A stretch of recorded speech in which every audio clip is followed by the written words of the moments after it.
Тихо падал снег, в пустом небе одиноко светила луна, а в дом ветеринара кто-то постучался.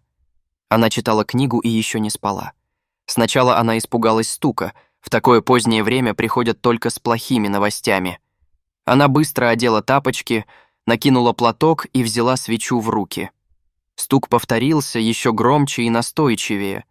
Отворив занавеску, она увидела мужчину, а позади него стояли сани. Мужчина стучал и умоляюще смотрел на дверь. Он заметил свет от свечи в окне, повернулся к нему и заметил женщину. «Простите за беспокойство, вы ведь лекарь?» Женщина поняла, зачем этот мужчина так поздно пришел, и спешно открыла дверь. «Меня Олег зовут. Мне срочно нужна ваша помощь. Вернее, не мне, а ей», и показал на санки. «Надеюсь, что там не ребенок», — подумала женщина. «Я Валентина. Я вообще-то ветеринар. Да-да, вы-то мне и нужны». На лице мужчины явно появилась радость. Он побежал к саням и снял шубу. Под ней лежала рысь. «Можно к вам в дом?» И, не дождавшись ответа, мужчина взял в руки дикое животное и понес в избу. Рысь не реагировала на то, что с ней делают. Олег нес ее на руках, а за ним маленькими капельками по снегу оставались красные пятна. Пройдя через коридор, они зашли в дом. В нем было уютно и тепло. Было видно, что тут есть хозяйка, однако следов хозяина Олег не увидел. Мужчина донес рысь до стола и положил ее прямо на него. Валентина принялась рассматривать, что ей принес Олег. Следы капкана на лапе, порванный бок, следы от чего-то еще, скорее всего, от ружья. «Ты ее словить хотел, а потом жалко стало?» — удивленно спросила женщина у Олега. «Нет, что вы, прошу вас, сделайте что-нибудь. Потом я вам все расскажу. Ну, правда, что это я? Рана серьезная, она потеряла много сил. Сделаю все, что смогу. Будешь помогать мне тогда». Валентина взяла теплую воду, порвала простынь на тряпке, осмотрела еще раз раны и принялась за работу.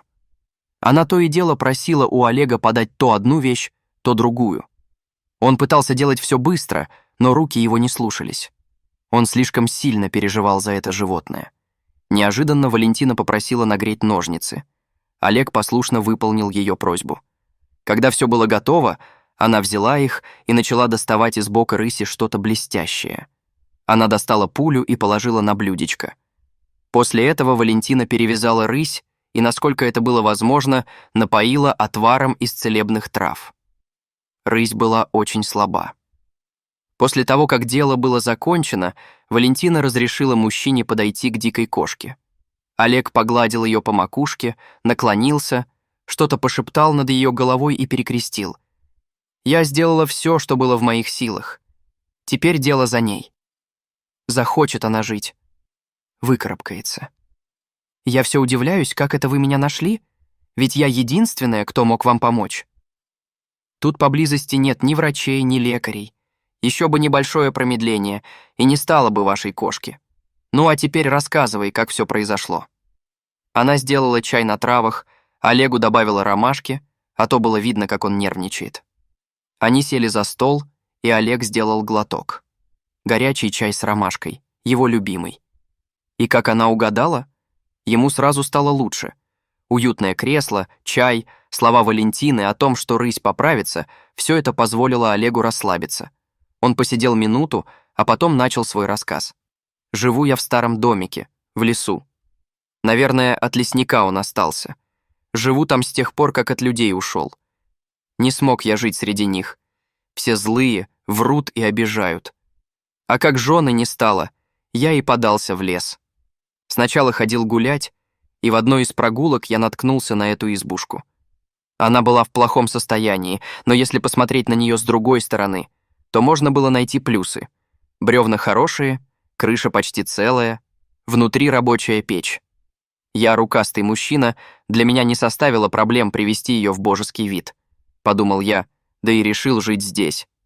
Как раз к осени все было готово, взял свои пожитки и дружка. Это собака моя. И ушли мы жить в ту избушку. Жили мы спокойно в единении с природой. Летом я грибы и ягоды собирал, зимой ходил на охоту. Дружок мне в этом помогал.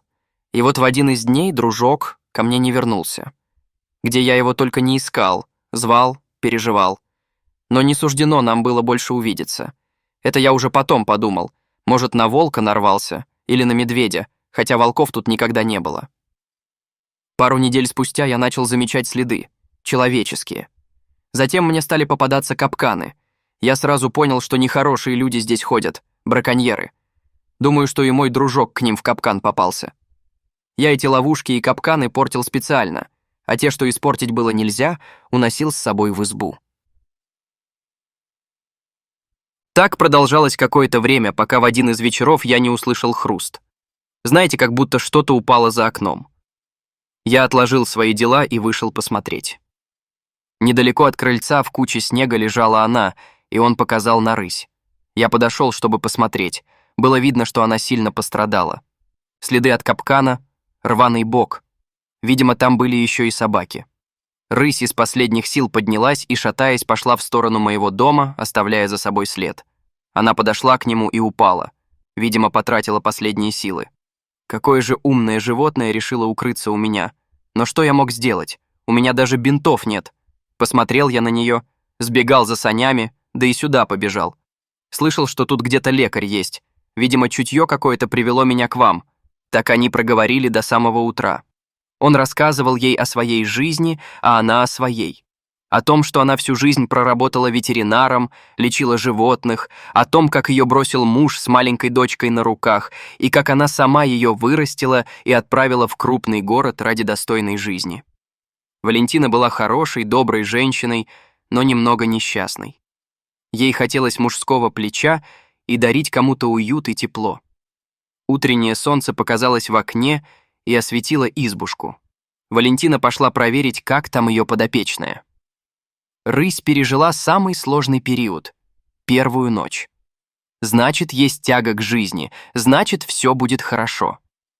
Валентина этому очень обрадовалась. Она очень хотела, чтобы с ней все было хорошо. Ну что ж, я могу дать вам рекомендации и лекарства. Можете забрать свою красавицу, дальше вы справитесь сами. Я в этом уверена. Олег аккуратно взял рысь и положил на санки. Валентина решила их проводить. Пошли они вместе, да так незаметно, и дошли до его избушки. «Как так вышло, что я к вам в гости-то пришла?» — смеялась Валя. «Да и оставайтесь у меня», — улыбнулся он.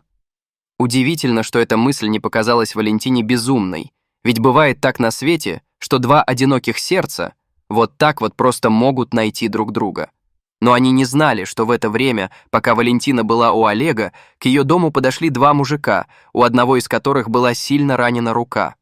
Дикий зверь боролся за свою жизнь и ранил этого человека. За спиной у них были ружья и капканы, собаки их тревожно рычали и бегали, улавливая запах дичи. Но этим мужчинам было не до охоты. Они стучали в дверь и окна, но им никто не открыл.